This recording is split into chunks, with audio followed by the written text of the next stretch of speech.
Hello souls. எந்த field எடுத்தாலும் அந்த ஃபீல்டில் லெஜண்ட்ஸ்ன்னு நம்ம ஒரு சில பேர்த்த சொல்லுவோம்.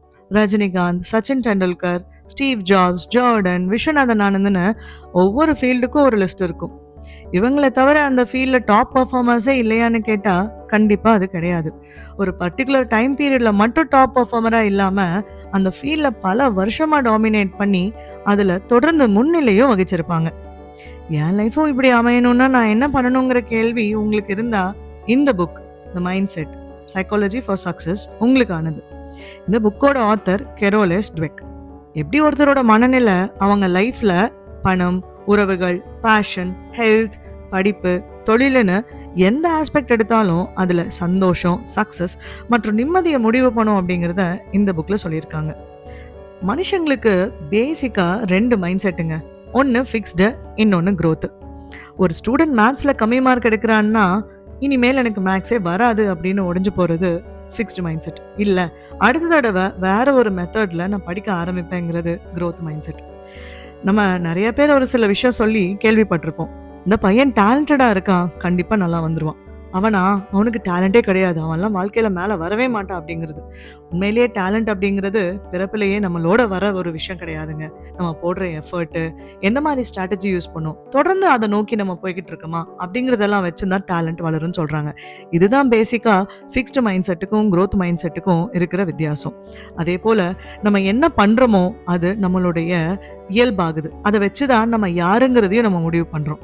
இப்போ நான் ஒரு விஷயத்த பண்ண மாட்டேன், எனக்கு அது வராதுன்னு நான் விட்டுட்டேன்னா நான் ஒரு லேசி ஃபெலோவா, நான் எதுக்குமே உதவாத ஒரு ஆணா, இல்லை எதுக்குமே உதவாத ஒரு பெண்ணா நான் என்ன நினச்சிக்கிட்டு என் வாழ்க்கையை ஓட்டிக்கிட்டு இருப்பேன். அது ஃபிக்ஸ்டு மைண்ட் செட் வச்சிருக்கிறவங்களுக்குரிய ஒரு இயல்பு. இதே growth மைண்ட் செட்னா என்ன ஆனாலும் ஒரு கை பார்த்துடலாவா, எனக்கு ஃபெயிலியரே வந்தாலும் நான் அடுத்ததான் ஒரு அட்டெம்ப்ட் கொடுப்பேன், ரிசல்ட் வச்செல்லாம் நான் என்ன முடிவு பண்ண மாட்டேன், நான் எந்த அளவுக்கு எஃபர்ட் போடுறேங்கிற வச்சு தான் என்னோட இயல்பு இருக்குங்கிற எண்ணமும் தன்னம்பிக்கையும் தைரியமும் வருங்க. அதே போல அந்த எண்ணங்கள் எப்படி உருவாகுதுன்னா நமக்குள்ள எப்படிப்பட்ட ஒரு பேச்சுவார்த்தையை வச்சுக்கிறோங்கிற பொறுத்துதான். நான் எல்லாமே செய்யக்கூடியவன், எந்த அளவு போனாலும் எந்த எக்ஸ்டென்ட் வரைக்கும் என்னால் ஒரு எஃபர்ட் போட முடியும்னு நினச்சேன்னா அதுதான் என்னுடைய மைண்ட் செட்டாகவும் மாறும். இல்லை, என்னால் எதுவுமே முடியாதுன்னு நான் நினச்சி ஒரு ஓரத்தில் உட்கார்ந்தாலும் அதுவும் என்னோட மைண்ட் செட்டாக மாறும். அப்போது நம்ம எந்த மாதிரி எண்ணங்கள், எந்த மாதிரி வார்த்தைகளை நமக்குள்ளே நம்ம உபயோகிக்கிறோம் அப்படிங்கிறது ரொம்ப மிக அவசியமான ஒரு விஷயமா ஆயிடுச்சு. அதே போல் எதுவுமே நம்ம முன்னாடியே முடிவு பண்ணி வச்சு இவங்க இவ்வளோதான், இது மட்டும்தான் இவங்களுக்கு வரும், அவங்க அவ்வளோதான், அது மட்டும்தான் அவங்களுக்கு வரும் அப்படிங்கிறதோட நம்ம முடிச்சுக்க முடியாது. குழந்தைங்களையெல்லாம் இந்த காலத்தில் யாருமே இன்டெலிஜென்ட், பிரில்லியன்ட், ஜீனியஸ்ன்னு சொல்ல வேண்டான்னு சயின்டிஸ்ட் சொல்கிறாங்க. அதுக்கு பதிலாக அடடா இவ்வளோ நல்லா எஃபர்ட் போடுறியே, அடடா நீ பயங்கரமான ப்ராப்ளம் சால்வரா இருக்கே, வாவ் நீ டிஃப்ரெண்டா யோசிக்கிறியே, இந்த மாதிரி லைன்ஸ்ல பாராட்ட சொல்றாங்க. ஏன் அப்படின்னா இப்படி ஜீனியஸ், இன்டெலிஜென்ட்னு சொல்லிட்டோம்னா சரி நமக்கு தான் எல்லாமே இருக்கே, நம்மளுக்கு எல்லாமே வரும்னு அதுக்கு மேல எதையுமே லேர்ன் பண்ற கெப்பாசிட்டி இல்லாம ஒரு மாதிரி லேசியா அவங்க அட்டாச்சா இருந்துடுறாங்க. இது அவங்களுடைய ஃபியூச்சர் வளர்ச்சியை பாதிக்குது. அதனால அதுக்கு பதிலா அவங்க போடுற எஃபர்ட்ஸையும் அவங்க பண்ற ப்ராசஸையும் நம்ம இது பண்ணோம்னா அதுக்கு கொடுக்குற இம்பார்ட்டன்ஸ் ஜாஸ்தி ஆகுது. அது மூலமா அவங்களுக்கு வளர்ச்சியும் ஜாஸ்தி ஆகுதுன்னு சொல்றாங்க. அதே போல ஃபெயிலியர் அப்படிங்கறத ஒரு ஃபீட்பேக்கா பார்ப்பாங்க growth மைண்ட் செட்ல இருக்கிறவங்க. இதே ஃபிக்ஸ்டு மைண்ட் செட்ல இருக்கிறவங்க அதோட அவங்களுக்கு லைஃபே முடிஞ்சு போச்சுன்னு நினைச்சிருவாங்க. அப்போ இந்த மாதிரி லெஜண்ட்ஸ் எல்லாம் எதுல ஃபோக்கஸ் பண்றாங்கன்னா ப்ராசஸ் மேலதான். எப்படி ப்ராக்டிஸ் பண்ணணும், எந்த மாதிரி ஸ்ட்ராட்டஜி யூஸ் பண்ணணும், எத்தனை தடவை ரிவிஷன் பண்ணணுமே தவிர எனக்கு அந்த ஃபைனல் ரிசல்ட் வேணும், அது மட்டுமே வேணும்னு ஃபோக்கஸ் பண்ணி அதுல மட்டுமே அவங்களுடைய கான்சென்ட்ரேஷனை வச்சுக்கிறது கிடையாது. இப்போ அத்லட்ஸை எடுத்துப்போம். ஸ்போர்ட்ஸ் பர்சன்ஸ் எல்லாம் பார்த்தீங்க அப்படின்னா ட்ரூலி சாம்பியன்ஸாக உண்மையாக ஆகிறதுக்கு காரணம் அவங்களுடைய மைண்ட் செட்டு தானே தவிர டேலண்ட் இல்லைங்கிறாங்க. விராட் கோலியே இதை நிறைய இடத்துல சொல்லியிருப்பார். மைக்கேல் ஜோர்டான் எடுத்துக்கிட்டோன்னா அவரோட ஸ்கூல் டீம்ல இருந்தே அவரை கட் பண்ணிட்டாங்களாம். ஆனால் அவர் ரொம்ப நேரங்கள், மிக மிக அதிகமான ஹவர்ஸ் ஆஃப் ப்ராக்டிஸ் அந்த பேஸ்கெட் பாலுக்கு அவர் டெடிகேட் பண்ணியிருக்காரு. இதனால தான் ஃபியூச்சரில் அவர் ஒரு மிகப்பெரிய பேஸ்கெட் பிளேயர் ஆனார்னு சொல்கிறாங்க. அதே போல தான் செரீனா வில்லியம்ஸ், இந்த வில்லியம்ஸ் சிஸ்டர்ஸ்ன்னு சொல்கிறவங்க அவ்வளோ சக்ஸஸ்ஃபுல். ஆனால் ஒவ்வொரு தடவை தோக்கும் போது உட்காந்து எழுதுவாங்களாம், எங்கெங்கெல்லாம் நம்ம தோத்தோம், அப்போ அடுத்த தடவை நான் விளையாடும் போது இன்னும் ஸ்ட்ராங்காக, இன்னும் டாமினேட்டடாக நான் ஒரு கேம் வின் பண்ணணும் அப்படிங்கிற மைண்ட் செட்டோட வருவாங்களாம். இதுதான் growth மைண்ட் செட். ஏன்னா அடுத்தடுத்த லெவலுக்கு நம்ம ஸ்டாண்டர்டை, பாரை இன்க்ரீஸ் பண்ணிகிட்டே போவோமா, நம்மளுடைய எஃபிஷியன்சியும் அதோடு சேர்ந்து இன்க்ரீஸ் ஆகுமா. இதனால தான் பார்த்தீங்கன்னா ஸ்போர்ட்ஸ் பர்சன்ஸ் ரோஜர் ஃபெடரர் யார் எடுத்துக்கிட்டாலுமே அவங்க எல்லாருமே எக்ஸலண்ட்டாக ஏன் தெரியுறாங்க? ஏதோ அதீத ஹியூமன்ஸ் மாதிரி உலகத்தில் பிறந்தவங்க மாதிரி நம்ம அவங்கள எல்லாத்தையும் பார்க்கறதுக்கு காரணம் ஏதோ ஸ்பெஷல் டேலண்ட்னால கிடையாது. பட் இந்த மாதிரி தொடர்ந்து முயற்சி செஞ்சுக்கிட்டே இருக்குங்கிற அந்த growth மைண்ட் செட்டு தான். அதே போல அடுத்தது வந்து பார்த்தீங்கன்னா, எப்படி இந்த மைண்ட் செட்டு ஒரு லீடரை உருவாக்குதுங்கிறதையும் வந்து சொல்லியிருக்காங்க.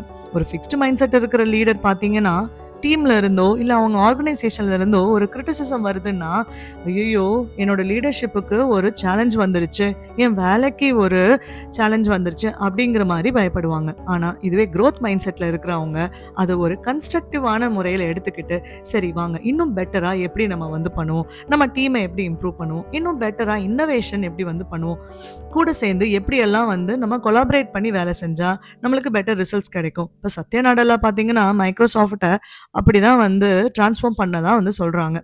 இதே நோக்கியா பார்த்தீங்கன்னா அவங்களோட என்ஜினியரோட ஓன் ஒப்பீனியன்ஸே டிக்ளைன் பண்ணிட்டாங்களாம்.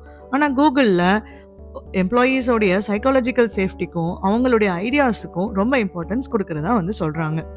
அதே போல growth லீடர்ஸ் வந்து எப்படி பார்ப்பாங்கன்னா, ஒரு புது டேலண்ட் உள்ள வந்தா அது அவங்களுக்கு ஒரு சேலஞ்ச் மாதிரியோ இல்ல அவங்களுடைய ஸ்டேட்டஸுக்கு ஒரு அலர்ட் வந்துட்ட மாதிரியோ அவங்க வந்து பார்க்க மாட்டாங்க. ஓகே புது டேலண்ட் வருது, இதை வச்சு நம்ம இன்னும் எப்படி வந்து பெட்டரான ஒரு ரிசல்ட்டை கொடுக்கறது அப்படிங்கிற மாதிரி தான் வந்து யோசிப்பாங்களாம். அதே போல் ஃபெயிலியரை வந்து ஒரு ஷேமாவோ இல்லை அது அவங்கள குறிக்கக்கூடிய ஒரு குணமாவோ இல்லாமல், ஃபெயிலியருங்கிறத ஒரு டேட்டா செட் மாதிரி, ஓகே இந்த இடத்துல இந்த மாதிரியான விஷயம் நடந்ததுனால தான் இது வந்து இப்படி போய் முடியலை, ஸோ இதை பெட்டராக எடுத்துக்கிறதுக்கு ஒரு டேட்டா, ஒரு பிக் டேட்டா மாதிரி அனலைஸ் பண்ணிக்கக்கூடிய ஒரு விஷயமா தான் வந்து பார்க்குறாங்க. அதே போல் லீடர்ஸ் வந்து பார்த்தீங்கன்னா growth மைண்ட் செட்டோட இருந்தாங்கன்னா அவங்கள விட கீழே இருக்கிறவங்களையும் பார்த்து பல குவாலிட்டிஸை கற்றுக்குவாங்கன்னு சொல்கிறாங்க. அடுத்து மைண்ட் செட் வந்து எப்படி லவ் அண்ட் ரிலேஷன்ஷிப்ஸை அஃபெக்ட் பண்ணும் அப்படிங்கிறது. ஒரு ஃபிக்ஸ்டு மைண்ட் செட்டில் இருக்கிற கப்பல் வந்து அவங்களுக்குள்ள ஏதாவது முதல் தடவை பெருசாக ஒரு பிரச்சனை வருதுன்னா நம்ம ரெண்டு பேர்த்துக்கும் செட் ஆகாது அப்படின்னு சொல்லி பிரிஞ்சிருவாங்களாம். இதே growth மைண்ட் செட்டில் இருக்கிற கப்பல்ஸ் பார்த்தீங்க அப்படின்னா, சரி நீ வேற நேச்சர் நான் வேற நேச்சர், ஆனால் நம்ம ரெண்டு பேரும் இப்போ வந்து மேரீடு, இப்போ நம்ம ரெண்டு பேரும் ஒன்றா லாங் டேர்மில் இருக்கணும்னா எந்தெந்த மாதிரி எஃபர்ட்ஸ் வந்து நம்ம வந்து போடுறது அப்படிங்கிறதுக்கு முக்கியத்துவம் கொடுத்து அதை வந்து ஸ்ட்ராங்காக க்ரோ ஆகிறதுக்கான எல்லா முயற்சிகளையும் எடுப்பாங்களாம். அதே போல் இவன் இவ்வளோதான்ப்பா அவன் அவ்வளோதான்ப்பா அப்படிங்கிற மாதிரி ஒருத்தரை வரையறுக்காம நம்ம ரெண்டு பேருமே இதை ஒன்றா சேர்ந்து கட்டக்கூடியவங்க அப்படிங்கிற மியூச்சுவல் ரெஸ்பான்சிபிலிட்டியும் மியூச்சுவல் அக்கௌண்டபிலிட்டியும் எடுத்துக்கிட்டு பண்ணுறது மூலமாக ரெண்டு பேர்த்துக்கு மேலேயுமே மரியாதை, ட்ரஸ்ட்டு, அதே போல் ஒரு டீப்பான கனெக்ஷனும் வந்து ஃபார்ம் ஆகுதுங்கிறாங்க. அது மட்டும் இல்லாமல் எனக்கு இதெல்லாம் வராது உனக்கும் இதெல்லாம் வராதுன்னு மனசு விட்டு ஓப்பனாக பேசுறதுனால அவங்களுடைய வீக்னஸஸ் ஒவ்வொருத்தங்களுக்கு தெரியுது. ஒவ்வொருத்தவங்களோட வீக்னஸஸ் ஒவ்வொருத்தங்களுக்கு தெரியும் போது இன்னொருத்தவங்களோட எமோஷனல் வேர்டுக்குள்ளே இன்னொருத்தவங்க போகும்போது இன்னுமே அந்த அந்யோன்யம் ஜாஸ்தி ஆகுது. இது ஃபிக்ஸ்டு மைண்ட் செட்டில் இருக்கிறவங்களுக்கு சாத்தியமாகிற ஒரு விஷயம் கிடையாது. பட் growth மைண்ட் செட்டில் இருக்கிறவங்க மட்டுமே அடுத்தது எப்படியெல்லாம் இம்ப்ரூவ் பண்ணலாங்கிற மென்டாலிட்டியை வச்சுப்பாங்க அப்படிங்கிறத வந்து சொல்கிறாங்க. நெக்ஸ்ட்டு பேரண்ட்ஸு, டீச்சர்ஸு, கோச்சர்ஸு இவங்க எல்லாத்துக்கும் மைண்ட் செட்டு எங்கேருந்து வரும்? ஏன்னா நம்ம முன்னாடியே சொன்னது போல் குழந்தைங்க கிட்ட எப்படிப்பட்ட ஒரு தோரணையில் பேசுனா அவங்க வளருவாங்க, எப்படிப்பட்ட தோரணையில் பேசுனா அவங்க அதோடையே நின்றுவாங்க அப்படிங்கிறது.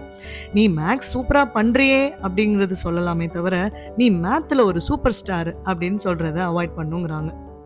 அதே போல் இந்த பேரண்ட்ஸ், டீச்சர்ஸ், கோச்சஸ் இவங்க எல்லாருமே மிஸ்டேக் பண்ணினாலும் கூட என்னால் இதை வந்து சரிவர எக்ஸ்பிளைன் பண்ண முடியல, நான் லேர்ன் பண்ணிக்கிட்டு திரும்பவும் உனக்கு இதை வந்து ட்ரை பண்ணி சொல்கிறேன் அப்படிங்கிறது தான். இன்ஃபேக்ட் பேரண்ட்ஸ்கிட்டையும் அதே தான் சொல்கிறாங்க. குழந்தை இந்த காலகட்டத்தில் இருக்க குழந்தைங்க நிறைய கேள்விகள் கேட்குதுங்க, அது எல்லாத்துக்குமே பதில் தெரியலனா எனக்கு தெரியாது அப்படின்னு சொல்லிட்டு போகிறது இல்லாமல் எனக்கு தெரியல ஆனால் கூகுள் இருக்குது இல்லை ChatGPT இருக்குது, நான் ஏதாவது ஒன்று கிட்ட வந்து கேட்டு உனக்கு ஆன்சர் சொல்லி ஒரு ஃப்ரீ டைமில் சொல்கிறேன் அப்படின்னு அதை ரிவர்சிவ்ல யூஸ் பண்ணலாம் அப்படிங்கிறாங்க.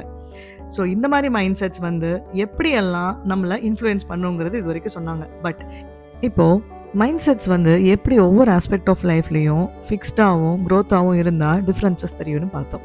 இப்போ இந்த மைண்ட் செட்டை நமக்கு முதல்ல எப்படி இருக்குங்கிறத நம்ம ஐடென்டிஃபை பண்ணுறோம் இல்லைங்களா?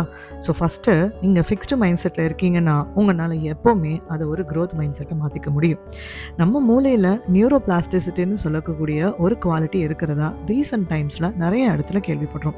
அதாவது எந்த வயசில் இருந்தாலும் கூட நம்மளால் எதையுமே லேர்ன் பண்ணிக்கக்கூடிய அளவு நம்ம மூளைனால் தன்னையே மாற்றி அமைச்சிக்க முடியும்.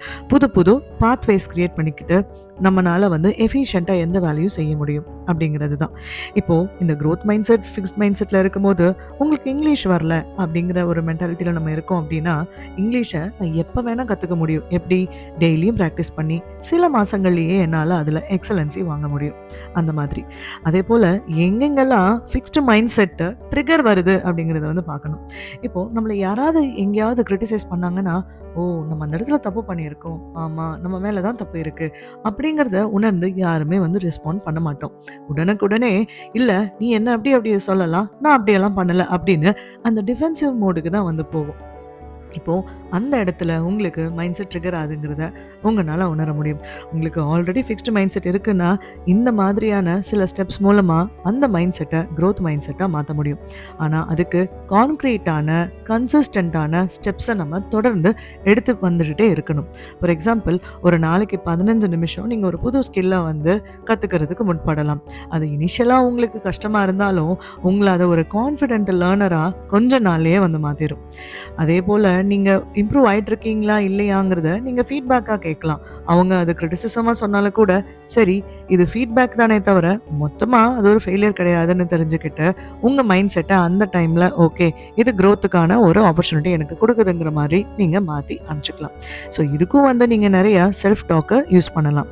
அதே போல் ஒரு க்ரோத் மைண்ட் செட் அடாப்ட் பண்ணிட்டீங்க அப்படின்னா இம்மீடியட்டாக அது உங்களுக்கு சொல்யூஷன்ஸ் கொடுக்க ஆரம்பிக்காது. ஆமாங்க, தினம் நம்ம வந்து அதை ப்ராக்டிஸ் பண்ணணும். அது மட்டும் இல்லாமல் ஏதோ ஒரு ஆஸ்பெக்டில் மட்டும் அந்த க்ரோத் மைண்ட் செட்டுங்கிறது இருந்தால் போதுங்கிற எண்ணமும் நம்மளுக்கு வந்துடக்கூடாது. நம்ம வாழ்க்கையோட ஒரு இன்டெக்ரல் பார்ட்டாக க்ரோத் மைண்ட் செட்டை வச்சுக்கிறதுக்கு நம்மளால் என்னென்ன ஸ்டெப்ஸை கன்சிஸ்டண்ட்டாக செய்ய முடியுமோ அதை நம்ம தொடர்ந்து செஞ்சுக்கிட்டே வந்து இருக்கணும். இந்த மாதிரி செல்ஃப் செக் பண்ணுறது மூலமாகவும் பார்த்தீங்கன்னா நம்மளோட எமோஷ்னல் மெச்சூரிட்டியும் கூடவே சேர்ந்து வந்து வளருது. ஸோ ஏதோ ஒரு டிஸ்கம்ஃபர்ட் வருது நீங்கள் ஒரு க்ரோத் மைண்ட் செட்டுக்கு போகிறதுனால, அதனால் இதெல்லாம் எனக்கு வேண்டாப்பா நான் பழைய நிலைமைக்கே போயிடுறேன் அதுதான் எனக்கு கம்ஃபர்ட்டு நீங்கள் போயிடாமல் ஒவ்வொரு தடவையும் உங்கள் மூளை ஸ்லிப் ஆகும் போதெல்லாம் திரும்ப அதை இல்லை நம்மளுடைய அல்டிமேட் சக்ஸஸ்க்காகவும் அல்டிமேட் லைஃபுக்காகவும் தான் இந்த க்ரோத் மைண்ட் செட்டை நம்ம ப்ராக்டிஸ் பண்ணுறோங்கிறத உங்களுக்கு நீங்களே ரிமைண்ட் பண்ணிக்கிட்டு நீங்கள் அந்த வழியில் பயணிக்க ஆரம்பிக்கணும். அதே போல் இந்த மாதிரி க்ரோத் மைண்ட் செட் இருக்கிற பீப்புளோட இருக்கிற என்விரான்மெண்ட்டில் நீங்கள் இருந்தால் அது இன்னுமே சப்போர்ட்டிவ்னு வந்து சொல்கிறாங்க. ஆமாம், இப்போ க்ரோத் மைண்ட் செட் இல்லாமல் எதுவுமே ஆகலைங்கிற ஒரு நெகட்டிவ் ஃபீட்பேக்கை மட்டுமே கொடுத்துட்ருக்கிற என்விரான்மெண்ட்டில் இருந்தீங்கன்னா உங்களுக்கும் எதுவுமே செய்யணுங்கிற ஒரு இன்டென்ஷனோ இதெல்லாம் வந்து வராது. அப்போது அதுக்கு ஏற்ற ஒரு மென்டர் இல்லைன்னா ஒரு ஸ்டூடெண்ட் குரூப் இல்லைன்னா ஒரு லேர்னிங் குரூப்பில் நீங்கள் உங்களை வந்து பார்ட்டாக வச்சுக்கிட்டு அது ஒரு செலிப்ரேட் பண்ணுற இடமா பார்த்துட்டு காம்படிஷன் இல்லாத இடமா வந்து பார்த்தீங்க அப்படின்னா உங்களுடைய க்ரோத் மைண்ட் செட் ரொம்ப காலம் உங்ககிட்ட தங்குற மாதிரி வந்து இருக்கும். அதே போல் உங்களுடைய கோல் நம்ம இந்த மாதிரி ஒரு மைண்ட் செட் வச்சுக்கிட்டா எனக்கு இது கிடைக்கும் அப்படிங்கிற அந்த எண்டு கோலில் மட்டும் இருக்கக்கூடாது. நான் ஒரு முழுசாக ஒரு மனுஷனாக மாறிக்கிட்டு இருக்கேன், நான் ஒரு முழுசாக ஒரு ப்ராசஸ்க்குள்ளே போய்கிட்டுறேன். இந்த ப்ராசஸ் அப்படிங்கிறது லைஃப் இருக்கிற வரைக்கும் எனக்குள்ளே இருக்கக்கூடிய ஒரு விஷயம் அப்படிங்கிற மாதிரி எடுத்துக்கிட்டு நம்ம பண்ண அது ரொம்ப மாற்ற முடியாத ஒரு அங்கமாக நம்ம வாழ்க்கையில் மாறணும். இந்த புக்கோட சம்மரியும் உங்களுக்கு ஹெல்ப்ஃபுல்லாக இருந்திருக்கும்னு நினைக்கிறேன். இதே மாதிரி ஒரு புக்கில் இன்னொரு தடவை வந்து உங்களை பார்க்குற வரைக்கும் உங்களிடமிருந்து விடைபெறுவது உங்கள் ஹாலிஸ்டிக் ஹியூமன். நன்றி, வணக்கம்.